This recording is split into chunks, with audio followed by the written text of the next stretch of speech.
Good day. Today we're talking about the Navy Federal Credit Union Secured card, my experiences with it, and how I used it as part of my three-prong attack for credit repair. Now there's more to come on that later, so make sure to like and subscribe to be updated. Now applying was super easy, but you do need to be a member of Navy Federal Credit Union to do so. Now in order to become a member of Navy Federal Credit Union, you must be a member of the military or have family in the military. You can go to Navy Federal Credit Union and sign up today at NavyFederal.org. It is something that I highly recommend to everybody. Now, applying was relatively easy, as I said. Now, in order to apply, as I said, you have to be a member of Navy Federal Credit Union. It took me about a week, if memory serves, between the time I put in my application, got the approval, money was put in the account. Once the account was open, I put in an application for the InRewards Secured card. Now, I knew at the time my credit was pretty much shot, and I did not have much hope of getting anything other than a secured credit card. That's why I applied for that one. It took about 5 minutes. The approval came through, and I received my card about a week later. Now, once the card arrived, again, it's the InRewards Secured card, I did two things. I called up Navy Federal and found out, once my card arrived, I called up Navy Federal and found out two very important bits of information. One I found out was the statement date. The second part was the due date. Now, the statement date is when all of your charges for the month are added up, any payments you made in the month, and they print out your statement. Now, that statement date is the most important thing. The second thing is the due date. When that bill is due, you want to make sure you pay it. But the statement date is the most important part, because when the statement is generated, however much money you owe, that is what is reported to the credit bureaus. Now, you want to make sure that any amounts that are reported to the credit bureau are less than 10% of your nice little card. Now, this card was for $500. Not a great big card, but it's what got me started. I had to put $500 in the account. They locked that money in, and when they locked it in, they issued me a card with up to $500 available to use. What I had to do is make sure that it never reported to the credit bureau over 10%, 50 bucks. No, I don't want it to report more than $50. We'll come back to that. We'll go over it in more detail in a future video of why you want to make sure it's less than $50, 10%. The second thing I always made sure of is I never exceeded about 75% of the card when I used it. Now, as I mentioned, I always paid the bill before the statement date. It's not exactly true. What I actually did is I used it all the time, every time. If I had to get gas, if I had to buy lunch, if I wanted to pay Netflix, I used it. I put a lot more than $500 on that card every single month. And every couple of days, once a week, I'd jump onto my Navy Federal website, go punch in my information, and pay off my card. I made sure that my card always was way down there, so that at the end of the month, when the statement was generated, I didn't have a huge bill, and it showed a lot of churning where I was spending money on that card, paying it off, spending money and paying it off. That's what the banks want to see. They want to see you paying off that card. What they don't want to see is you, oh, a new card, yay! Go buy a new iPhone. Go buy. Oops.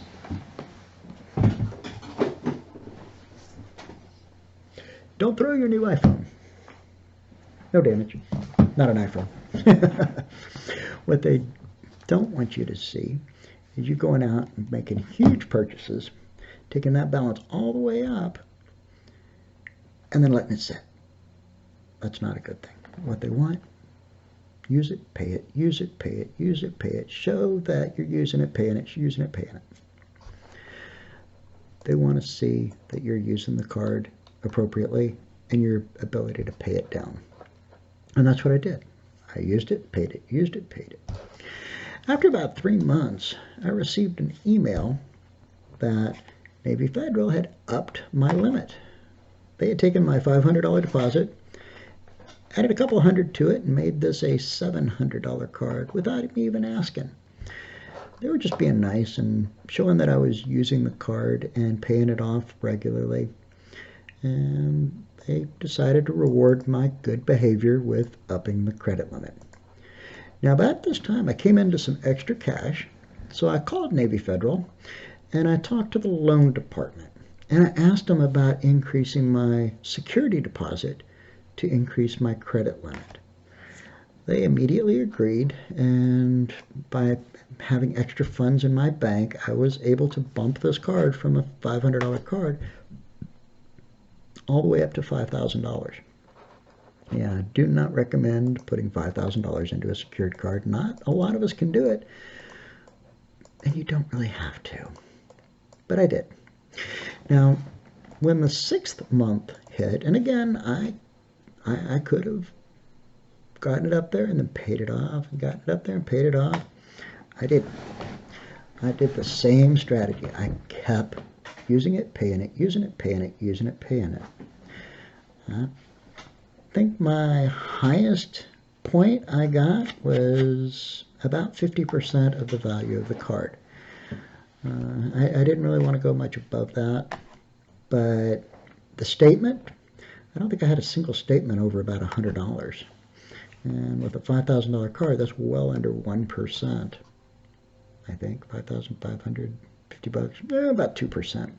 It's under the 10% rule, which is what we always want to show. And right after the statement was generated, paid off the card, zero balance, going into the next month. After about 6 months of using the card, paying it off, using it, paying it off, every couple of weeks, paying off the card, I received an email at right about the 6-month mark of me applying for the card. And Navy Federal said, "Congratulations, you've done an excellent job. You can take that card and throw it away, because we are sending you a cash reward card." Now, the cash reward card is a little bit different. Unlike the rewards card, it gives you cash back. Yes. Yeah, I'm crazy.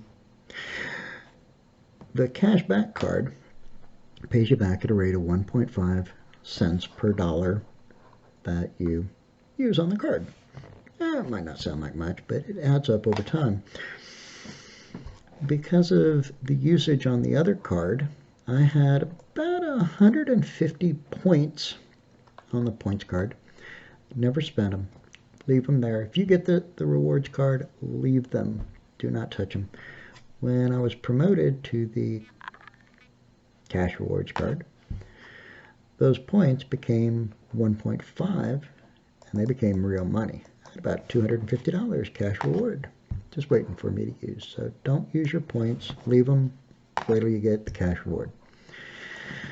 Now, they had unsecured my card. They had graduated my card. And they graduated it at the $5,000 limit, released the funds on my security deposit, and they did what they said they would do. They allowed me to have an unsecured card at the 6-month mark. But I had to do my part. I had to show Navy Federal that I was good at paying my bills and that I would use this card responsibly. And that's what I did. I used it, I paid it, I used it. I never went high. I always paid it.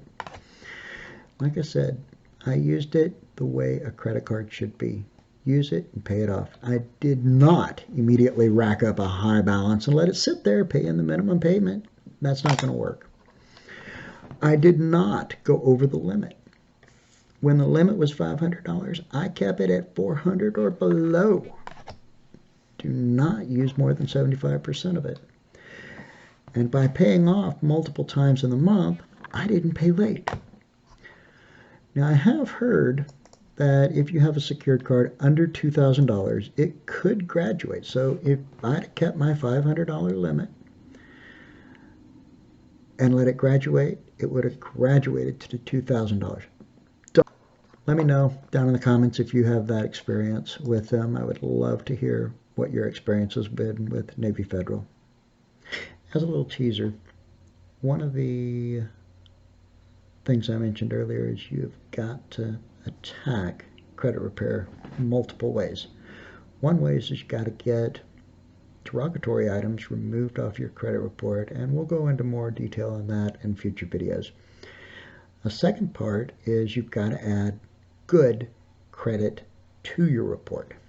Now, in an effort to do that, I have currently got I've currently got 6 credit report cards. All of them secured. Well, one of them's not, but anymore.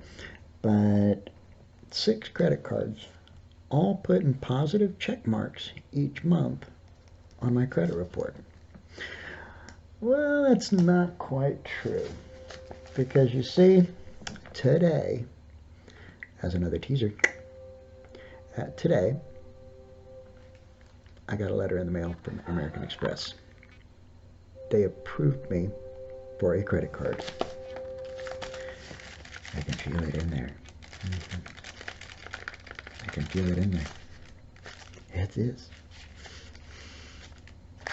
American Express. I qualified for an American Express card. I cannot believe it. I did. I did. I qualified for American Express. We're going to save that for another video. Oops. I'll pick it up in a minute. So you've got to remove derogatory items. Again, future video, we'll get into that. You've got to add positive items to your credit report. And that wasn't the only new credit card. You see, this great company right here just approved me twice in this month. They did. They approved me for the unsecured card. And they also approved me for a Navy Federal Credit Union American Express card. A lot higher than this. A whale of a lot higher than that $5,000 I've got on that. Again, like and subscribe. More videos are coming out. As I get time, I'm going to try to put out at least one a week, possibly 2, just on credit repair. Let me know down in the comments below what you want to hear more videos on. First couple are going to be on my history, how I removed bad items off of my credit report that were not valid. They removed them off my credit report. How I'm removing some others that are valid. Yeah, okay, those got to come off too. It's a 90-day attack plan to get those bad items off my credit report, how I'm doing on them. And I will go into 2 videos on the new cards, one from American Express and one from Navy Federal, where they both approved me, and what I'm doing going forward. If you liked the video, make sure to click on the thumbs up. If you didn't like the video, click on the thumbs up 3 times. Yeah, show them. Click, click, click. Just kidding. Like and subscribe, guys. Have a marvelous week. Till next time.